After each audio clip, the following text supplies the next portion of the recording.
Oke, bismillahirrahmanirrahim. Assalamualaikum warahmatullahi wabarakatuh. Pada kesempatan kali ini kita bertemu lagi di channel YouTube saya, channel Muhammad Rizky Arfanda. Nah, pada pertemuan kali ini kita akan membahas tentang perjalanan dan implikasi filsafat Cina. Nah, apa saja sih yang akan kita bahas di situ? Kita akan membahas 4 hal. Ada perkembangan awal filsafat Cina, periodisasi filsafat Cina, tokoh filsafat Cina, serta kedudukan dan fungsi filsafat Cina. Nah, sebelum kita masuk ke videonya lebih jauh, saya akan memperkenalkan diri saya terlebih dahulu.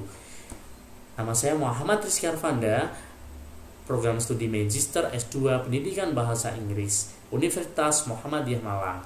Topik yang akan kita bahas kali ini adalah filsafat Cina, mata kuliah filsafat ilmu, dengan dosen pengampu Associate Profesor Dr. Sudiran M.Hu. Nah, tanpa berlama-lama lagi kita akan masuk langsung ke videonya. Yang pertama kita bahas adalah perkembangan awal filsafat Cina.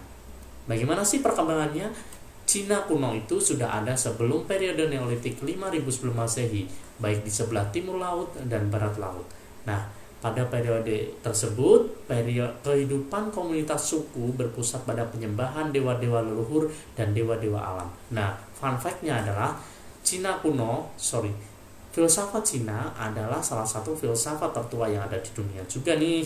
Nah, selanjutnya adalah pada masa budaya Lungsan 2600 sebelum Masehi sampai 2100 sebelum Masehi, yakni pada Raja Yao dan Sun memerintah. Kebudayaan Cina yang berpusat pada pengorbanan yang ditujukan bagi roh-roh alam dan nenek moyang tersebar ke daerah Henan, Shandong, dan Hubei. Nah, saya kutip dari Amanah dan kawan-kawan 2023, ada juga praktik ritual dalam bentuk penghormatan kepada nenek moyang sejak awal sebagaimana diterangkan dalam periode of Jade. Nah, selanjutnya adalah pemerintahan dinasti Zhou.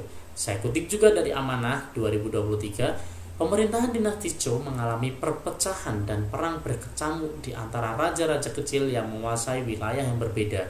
Sebagai akibatnya, rakyat sengsara, dihantui kelaparan, dan ratusan ribu meninggal dunia disebabkan peperangan dan pemberontakan yang bertubi-tubi melanda negeri. Nah, dinasti Zhou berhasil membangun tradisi pemikiran Cina yang selama berabad-abad mempengaruhi pemikiran orang Cina. Misalnya, kebiasaan menghormati leluhur dengan melaksanakan berbagai upacara keagamaan dan kegemaran masa lalu. Saya kutip dari Sudarto. Selanjutnya, periodisasi filsafat Cina. Ada 4 periode besar menurut Husin K 2014. Yang pertama ada zaman klasik, ada zaman neo-taoisme atau Buddhisme, zaman neo-konfusianisme, dan zaman modern. Kita bahas yang pertama dulu, yaitu zaman klasik. Zaman klasik ini terjadi dengan periodenya adalah 600 sampai 200 sebelum Masehi. Periode ini ditandai oleh 100 sekolah filsafat, 100 aliran yang semuanya mempunyai ajaran yang berbeda. Namun, kelihatan juga sejumlahnya konsep terpenting secara umum, misalnya Tao, yaitu jalan, T, kemudian Yen, perikemanusiaan, I, keadilan, Tian, surga, dan Yin, Yang. Nah, Yin, Yang ini sepertinya familiar di telinga teman-teman semuanya. Nah, kita akan tengok nih. Ada 3 yang terkenal ajarannya, adalah Maoisme, Taoisme, Yin, Yang. Maoisme mengajarkan bahwa yang terpenting adalah cinta universal. Kemudian Taoisme itu menurut Lao Tse bukan jalan manusia, melainkan jalan alam lah yang merupakan Tao. Kemudian yang terkenal ini adalah Yin Yang. Yin Yang itu adalah 2 simbol yang bertolak belakang. Kalau kita biasanya lihat gambarnya itu ada hitam putih. Nah, ada bertolak belakangnya, misal nih pasif sama aktif, laki-laki perempuan, air api. Nah, itu salah satu contoh Yin yang terkenal. Kemudian zaman neo-taoisme dan Buddhisme, yaitu periodenya adalah 200 sebelum Masehi sampai 1000 Masehi. Nah, bersama dengan perkembangan Buddhisme di Cina, konsep Tao mendapatkan arti baru. Tao sekarang dibandingkan dengan nirwana dari ajaran Buddha, yaitu transendensi di seberang segala nama dan konsep. Nah, itu nirwana itu biasanya kita kenalnya dengan surga gitu ya.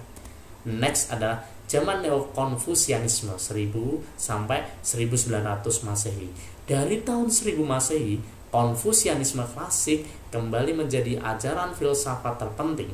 Buddhisme ternyata memuat unsur-unsur yang bertentangan dengan corak berpikir Cina. Kepentingan dunia ini, kepentingan hidup, berkeluarga, dan kemakmuran material yang merupakan nilai-nilai tradisional di Cina sama sekali dilalaikan. Bahkan disangkal dalam Buddhisme, sehingga ajaran ini oleh orang dianggap sebagai sesuatu yang sama sekali asing. Next, yaitu periode yang terakhir, yaitu zaman modern setelah 1900 Masehi atau sampai sekarang. Aliran filsafat yang populer adalah pragmatisme, yaitu jenis filsafat yang lahir di Amerika Serikat. Setelah pengaruh Barat ini mulailah suatu reaksi, kecenderungan kembali ke tradisi pribumi, terutama sejak 1950 filsafat Cina dikuasai oleh pemikiran Marx, Lenin, dan Mao Zedong. Kemudian ada tokoh filsafat Cina yang sangat terkenal adalah Konghucu. Konghucu adalah seorang filosof besar Cina. Dia orang pertama pengembang sistem yang memadukan alam pikiran dan kepercayaan orang Cina yang paling bersaraf filosofinya menyangkut moralitas orang per orang dan konsepsi suatu pemerintahan tentang cara-cara melayani dan pemerintahnya lewat tingkah laku teladan yang sekarang telah menyerap dalam kehidupan dan kebudayaan orang Cina selama lebih dari ribuan tahun lamanya. Kemudian pembahasan yang terakhir adalah kedudukan dan fungsi filsafat Cina. Bagaimana sih kedudukan dan fungsi filsafat Cina itu? Nah, ternyata kedudukan filsafat di Cina sering disamakan dengan agama, terutama di kalangan kaum cerdik pandai. Hampir setiap agama yang timbul di Cina mengandung ajaran filsafat yang tinggi. Bagi orang Cina, filsafat dapat membawa manusia kepada kepuasan terhadap keinginannya mengerti dan memahami sesuatu. Ini saya kutip dari Lasio 1982. Nah, demikianlah yang mungkin dapat saya bagikan kepada teman-teman semuanya. Semoga bermanfaat kepada teman-teman semuanya. Terima kasih. Apabila ada salah kata, saya mohon maaf. Wassalamualaikum warahmatullahi wabarakatuh.